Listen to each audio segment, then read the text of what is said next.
তুমি কি জানো, এমন একজন মানুষ ছিল যে নিজের স্বপ্নের চাকরি ছেড়ে দিয়েছিল শুধু দেশের স্বাধীনতার জন্য। হ্যাঁ বন্ধুরা, ঠিকই ভাবছো।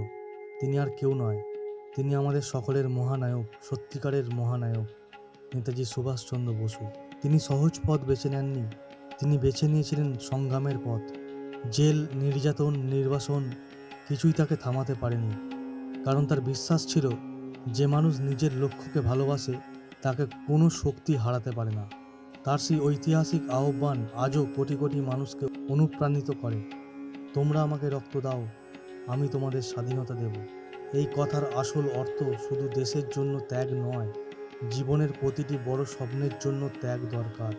সফল হতে চাইলে আরামের জীবন ছাড়তে হবে, ভয়কে জয় করতে হবে, আর প্রতিদিন নিজের সীমা অতিক্রম করতে হবে। মনে রাখবে, ইতিহাস কখনো তাদের মনে রাখে না যারা শুধু নিরাপদ পথে হাঁটে। ইতিহাস মনে রাখে তাদের যারা সাহস করে নিজের স্বপ্নের জন্য লড়াই করে। আজ একটা সিদ্ধান্ত নাও, অজুহাত নয়, পরিশ্রম, ভয় নয়, সাহস। কারণ তোমার জীবনের সবচেয়ে বড় লড়াই অন্য কারোর সঙ্গে নয়, নিজের দুর্বলতার সঙ্গে।